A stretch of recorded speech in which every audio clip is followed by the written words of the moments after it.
हे WhatsApp guys, welcome back once again. So दोस्तों, आज की कहानी जो एक्सप्लेन करने जा रहे हैं उसका नाम है केव। तो कहानी की शुरुआत में हम एक आर्कियोलॉजिस्ट की टीम को देखते हैं जो अपने सामानों के साथ एक केव की ओर बढ़ रही है। लेकिन तभी उनकी नज़र ऊपर ऊंचाई पर बने एक चर्च पर पड़ती है जो काफ़ी पुराना लग रहा था।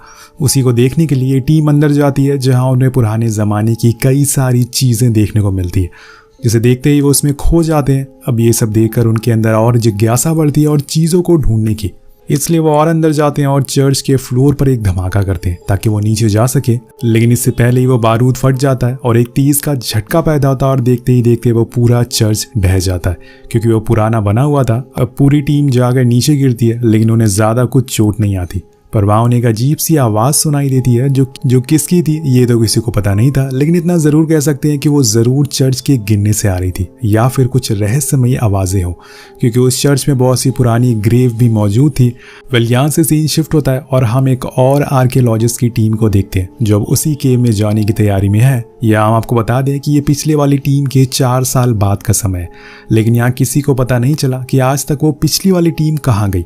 अब ये टीम जब नीचे जाती है तो इन्हें वहाँ काफ़ी गहरा पानी मिलता है, जिसके अंदर जाने के लिए इन्हें ट्रेनर स्कूबा डाइवर की ज़रूरत पड़ेगी। इसलिए टीम का हेड डॉक्टर निक एक बेहतरीन स्कूबा डाइवर की टीम से बात करता है और बताते हैं आपको एक ऐसी जगह जाना है जहाँ आज से पहले कई लोग जा चुके, लेकिन बहुत ही कम लोग वहाँ से वापस आ पाए। अब ये सुनकर वो टीम थोड़ा घबरा जाते हैं, लेकिन उन्हें इसके लिए काफ़ी मोटी रकम मिलने वाली थी और अपने सामानों के साथ इस स्पॉट पर आने के लिए रवाना हो जाते हैं। जब वो साइट पर पहुंचते हैं तो वहाँ उन्हें कुछ पुराने जूते भी मिलते हैं जो उन्हीं आर्कियोलॉजिस्ट टीम के थे जो सालों पहले यहाँ पर आई थी।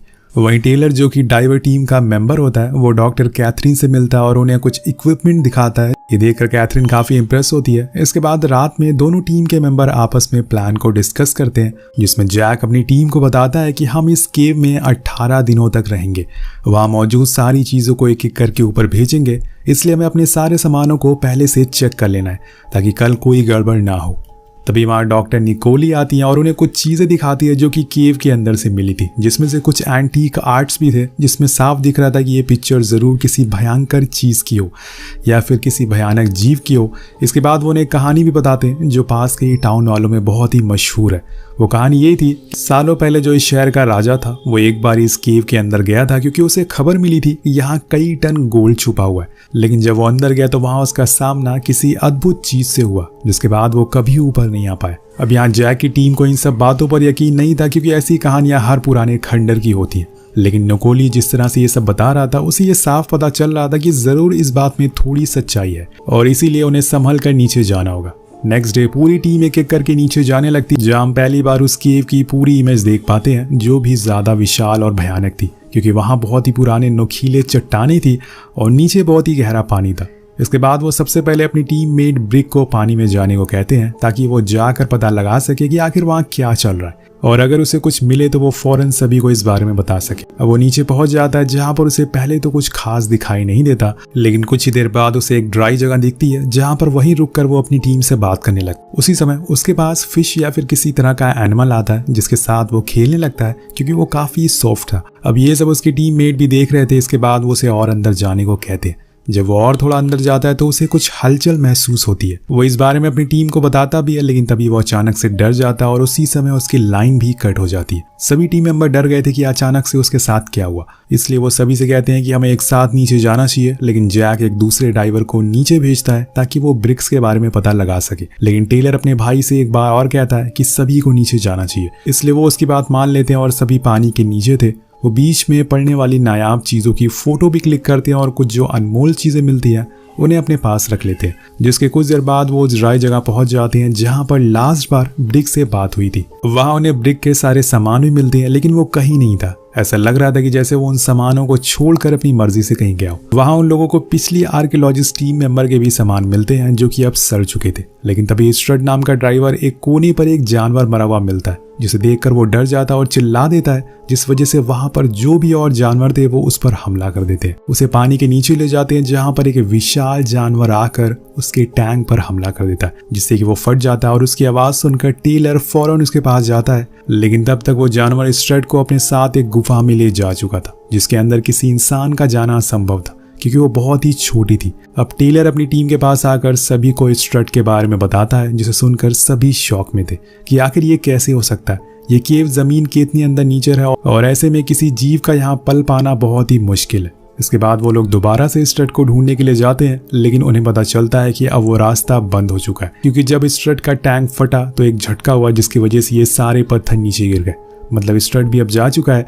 सभी वापस अपने बेस पर आते हैं, जहाँ पर जैक उन्हें बताता है कि हमारे पास 18 दिनों का ही सामान है, उससे पहले हमें यहाँ से बाहर निकलना होगा वरना बहुत दिक्कत हो जाएगी। तो ब्रिक कहता है कि हम लोग अब यहाँ से आगे नहीं जा सकते क्योंकि यहाँ कोई जानवर है, उसी ने स्ट्रट पर भी हमला किया और क्या पता उसी ने आर्कियोलॉजिस्ट टीम को भी मारा हो। लेकिन जैक उसे शांत रहने को कहता है और वो डॉक्टर निकाई से भी इस बारे में पूछता है, लेकिन वो बड़ी धीमी आवाज में कहती है कि मैंने ऐसा कुछ आज तक कभी नहीं देखा। इसके बाद जैक और टॉप दोनों यहाँ से बाहर निकलने का रास्ता ढूंढने के लिए निकल जाते हैं, लेकिन अब यहाँ बेस में टेलर और ब्रिक के बीच में लड़ाई होना शुरू हो जाती है, क्योंकि उसका कहना था कि स्ट्रट की मौत उसी की वजह से हुई है, अगर वो उसके साथ रहता तो उससे कुछ नहीं होता। लेकिन तभी चार्ली आकर दोनों को रोक, जिसके बाद डॉक्टर निकोली उस मरे हुए जानवर को माइक्रोस्कोप पर देखते हैं। उधर जैक एक छोटी सी दरार के रास्ते से ऊपर जाता है, लेकिन तभी एक जीव उस पर हमला कर देता है, जिससे वो जैसे तैसे बचता है और फौरन अपनी टीम के पास आता है। वो अपनी पीठ पर चुभे हुए एक पंजे को अलग करता है जो कि उसी जीव का था, जिसे कैथरीन माइक्रोस्कोप से देखती है और उन्हें पता चलता है कि ये किसी किस्म का पैरासाइट है और इनका काम होता है मरे हुए इंसानों को खाना।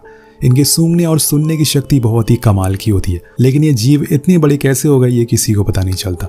तभी डॉक्टर निकोली कहती है कि जरूर यहाँ पे कई 100 सालों से पल रहे होंगे, क्योंकि ये गुफा काफी पुरानी है और इनके अलावा यहाँ पर कितने जीव हैं किसी को पता नहीं है। ये सब सुनने के बाद जैक कहता है कि हमें यहाँ से अब चलना चाहिए, लेकिन क्लियर उसे रुकने को कहती है क्योंकि उसे काफी चोटें आई थी जिसमें से खून भी निकल रहा था। अब डॉक्टर भी उसे मना करते हैं, लेकिन वो नहीं मानता और सभी को लेके दूसरे रास्ते की खोज में निकल जाता है। लेकिन यहाँ वो एक बहुत बड़ी गलती कर देता है जो उसके साथ साथ उसके साथियों की भी जान ले सकता है। देखते हैं कि आगे क्या होता है। अब सभी लोग आगे बढ़ रहे थे, लेकिन इसी दौरान उन्हें बीच में पिछली वाली टीम मेंबर की हड्डियां मिलती हैं, जिसमें उसी जीव के दांतों के निशान थे। इसके बाद जैक के बताए हुए रास्ते पर वो सभी आगे बढ़ रहे थे, लेकिन यहाँ हम नोटिस करते हैं कि जैक की अब वो चोट बढ़ने लगी थी, उसमें अजीब तरह का इन्फेक्शन होने लग गया था और इस बात पर ध्यान ना देते वो सभी एक चट्टान के ऊपर चढ़ रहे थे। लेकिन तभी टॉप कहता है कि हमें शायद ये गलत रास्ते पर जा रहे हैं, क्योंकि मुझे कोई भी पानी की आवाज नहीं आ रही। लेकिन जैक कहता है कि मुझे आ रही है और कुछ ही देर बाद उन्हें पानी मिल भी जाता है, जिसके अंदर जैक फ्लेयर डालकर चेक करता है कि पानी की गहराई कितनी है। और इसी दौरान उसके एक टीममेट से लड़ाई भी हो जाती है, क्योंकि वो सभी चीजों को रिकॉर्ड कर रहा था। वो उसका कैमरा पानी में फेंक देता है। इसके बाद वो सभी को बताता है कि नीचे पानी बह रहा है, इसलिए हम यहाँ पे कुछ देर आराम करेंगे, फिर नीचे जाएंगे जहाँ से हम बाहर निकल सकते हैं। लेकिन इसी दौरान जैक को कुछ अजीब से दौरे पड़ने लगते हैं और ये देखकर दूर बैठे उसके टीम मेंबर कहते हैं कि उन्हें जैक की फिक्र हो रही है। तो टॉप कहता है कि मैंने आज तक उसे इतने गुस्से में कभी नहीं देखा। और उन सभी की बातें जैक यहाँ दूर बैठा सुन रहा था। अब उसे इतनी दूर की आवाजें भी सुनाई देने लग गई थी। ऐसा इसलिए था क्योंकि उसे जीव ने सबसे पहले जैक के ऊपर हमला किया था और वो अभी तक जिंदा है। अब वो इन्फेक्शन उसके अंदर और फैलता जा रहा है, जिससे कि जैक की बॉडी में बदलाव आ रहे हैं। क्या जैक भी एक जीव बन जाएगा या फिर कुछ और? अब फिर से वो लोग आगे बढ़ते हैं, जहाँ पर उन्हें एक वाटरफॉल दिखाई देता है जो तेजी से नीचे गिर रहा था। जैक कहता है कि हमें इसमें कूदना है जिससे कि हम यहाँ से बाहर निकल सके, लेकिन कैथरीन कहती है कि यह रास्ता सही नहीं है, हमें नहीं पता कि यह झरना कहाँ जाता है, कहाँ पर खत्म होता है। पर जैक अपनी जिद पर अड़ा था और वो सबको वही करने को कहता है और एक एक करके सभी नीचे कूदते हैं। लेकिन कैथरीन का पैर कोई चीज पकड़ लेती है और वहीं टॉप पर सभी लोग नीचे आ जाते हैं। लेकिन कुछ समय के बाद कैथरीन भी नीचे पहुंच जाती है, पर उसी दौरान नीचे कैथरीन को कुछ महसूस होता है। वो टॉप से कहती है कि नीचे देखो कोई चीज है। जब वो नीचे देखता है तो वहां उसे एल फिश दिखाई देती है जो उनके पास घूम रही थी। उसी दौरान ऊपर से डॉक्टर भी गिर जाती है। अब सभी एक साथ थे, लेकिन तभी वहां जीव आ जाता है और वो डॉक्टर पर हमला कर देता है और उन्हें घसीटते हुए अपने साथ ले जाने लगता है। कैथरीन बहुत कोशिश करती है कि वो उन्हें बचा सके, कर नहीं पाती। यहाँ जैक उस जीव का पीछा भी करता है और देखता है वो डॉक्टर को मारकर फिर उसी केव में ले जा रहे। पर उसी दौरान उसकी नजर उस जीव के शरीर पर पड़ती है जहाँ एक टैटू बना था, जिसे ये साफ पता चल रहा था कि ये जीव किसी समय पे अगर इंसान हुआ करता था, क्योंकि ऐसे टैटू कोई जीव तो बना नहीं सकते। और क्या पता ये जीव पहले आए हुए टीम इंसान वाला हो और अब ये जीव में बदल गया हो। अब ये देखकर जैक बहुत डर जाता है क्योंकि उसे इसी जीव ने काट रखा था। लेकिन वापस आकर वो ये बात किसी को नहीं बताता, फिर सभी को किनारे पर आने को कहता है, जहाँ पे कैथरीन उसे बहुत सुनाती है क्योंकि उसकी वजह से डॉक्टर की मौत हो गई। डॉक्टर ने मना किया था कि कोई गहराई में नहीं जाएगा, क्या पता उन्हें इस जीव के बारे में पहले से कोई जानकारी हो जो इन्हें बचा सके। वे एक जगह आकर ये बैठ जाते हैं जहां पर इन्हें सामने से पानी का तेज बहाव दिखता है और सभी उसके अंदर जाने लगते हैं। लेकिन जैक मना करता और कहता है कि हम सभी दीवार पर चढ़ेंगे और फिर वहां से दूसरी तरफ जाएंगे। कैथरीन टेलर से कहती है कि जैक ने अपना होश खो दिया है और वो टीम लीड करने की हालत में नहीं है। लेकिन टेलर उसकी बात अनसुनी कर देती है। अब जैक और टेलर दोनों चट्टान पर चढ़ने के लिए रेडी थे, पर उनसे पहले ही चार्ली वहां पर चढ़ जाती है और ऊपर पहुंच जाती है। लेकिन उसी समय उसे वो जीव दिख जाता है और यहाँ हम पहली बार उसे इतने करीब से देख पाते हैं, जो कि बहुत ही विशाल और खूंखार था। अब वो चार्ली पर हमला करता है, लेकिन वो नीचे कूद जाती है और लटक जाती है, पर वो जीव उड़कर उसके पास आता है और उसे पूरी तरह से कवर कर लेता है। अब यहाँ चार्ली के पास कोई ऑप्शन नहीं होता, इसलिए वो अपने सिलेंडर में आग लगा देती है, जिससे कि वो जीव जलकर नीचे गिर जाता है, पर इससे चार्ली की भी मौत हो जाती है। अब ये देखकर सभी टीम मेंबर टूट जाते हैं। वो एक एक करके अपने साथी को खोते जा रहे थे। तो जब जैक उसकी बॉडी को उठाकर लाता है, ये देखकर सभी लोग बहुत ही गुस्से में आ जाते हैं। लेकिन यहाँ हम एक और चीज नोटिस करते हैं कि जैक की बॉडी भी अब ट्रांसफॉर्म होने लगी है, जैसे कि मैंने आपको पहले भी बता दिया था। और ये चीज कैथरीन बहुत देर से नोटिस कर रही थी, इसलिए वो उसे कहती है कि तुम्हें अब लीड करना छोड़ देना चाहिए, अब से टीम लीड मैं करूंगी। लेकिन ऐसा होता नहीं है। वो कहता है कि अगर तुम लोगों को अपनी जान बचानी है तो मेरे साथ चलना होगा। दोनों में बहस हो जाती है, जिसकी वजह से टीम टूट जाती है, दो ग्रुप में बंट जाती है। जैक, टेलर और टॉप एक टीम में थे और बचे हुए लोग कैथरीन की टीम में, जो उन्हें नीचे पानी के रास्ते से बाहर ले जाने लगती है। लेकिन यहाँ जैक अपनी टीम को चट्टानों के रास्ते से एक ऐसी जगह ले जाता है जहाँ पर हजारों की तादाद में कंकाल थे। ये वही जगह थी जहाँ पर सालों पहले इस गांव का राजा अपनी सेना के साथ आया था, लेकिन वो जीव से जीत नहीं पाया और कुछ लोगों ने इस केव को बंद कर दिया। पर आज ये फिर से खुल गई।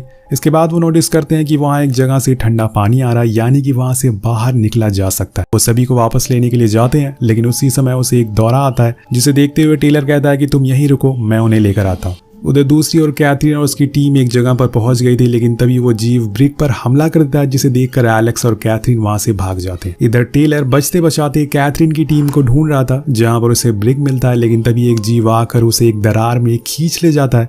वो उसके पीछे पीछे जाता है, लेकिन तब तक बहुत देर हो गई थी। मदर टाइम वो कैथरीन की लोकेशन उसे बता देता है, जिसके बाद वो फौरन उसके पास पहुंचता है और उन दोनों को लेकर जैक के पास, जहाँ जैक उनसे कहता है कि तुम्हें पानी के रास्ते से बाहर जाना होगा।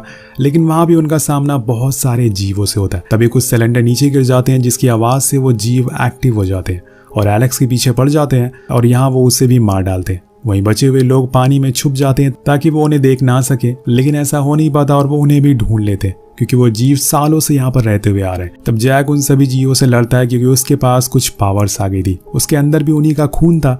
अब वो एक एक करके सभी को मार देता है और फिर वहां से जाने लगता है। लेकिन एक आखिरी जीव उस पर हमला कर देता है, तो वो सिलेंडर ब्लास्ट करके पानी में फेंक देता है और खुद उस जीव के साथ पानी में कूद जाता है और बूम, जिसके बाद पूरी केव ढहने लगती है। अब इधर बचे हुए लोग जो उसके बताए हुए रास्ते से एक नदी में आ जाते हैं और वहां से बाहर निकल जाते हैं। कहानी एक साल बाद आगे बढ़ती है, जहां पर टेलर और कैथरीन एक दूसरे से मिलते हैं। तो वो उसे कहता है कि मैं अपने भाई को बहुत मिस करता हूँ, लेकिन अगर वो यहाँ पर होता तब भी जिंदा नहीं रह पाता। तो वो कहती है कि ऐसा नहीं है, वो यहाँ भी जिंदा रह सकता है। ये बोलकर वो उसे किस करती है और जाने लगती है, लेकिन उसी दौरान टेलर उसकी आंखें देख लेता है, जिससे उसे पता चल जाता है कि वो भी इन्फेक्टेड है। लेकिन यहाँ उसे एक और बात पर यकीन हो जाता है कि वो जीव के बाहर भी सरवाइव कर सकते हैं, जैसे कि कैथरीन रह रही है। क्या पता उसने अपनी एक फौज बना ली और ये भी हो सकता है कि वो वापस केव में जाकर जैक को भी वापस ले आए। इसलिए वो कैथरीन को ढूंढने लगता है, लेकिन तभी वो गायब हो जाती है। अब इसके बाद क्या हुआ ये तो हमें इस कहानी के सेकंड पार्ट में देखने को मिलेगा, जिसके साथ ये कहानी यही खत्म हो जाती है। आपको ये कहानी कैसी लगी नीचे कमेंट करके जरूर बताएगा। मिलते हैं आपसे अगली वीडियो में। Thank you so much watching. Peace out.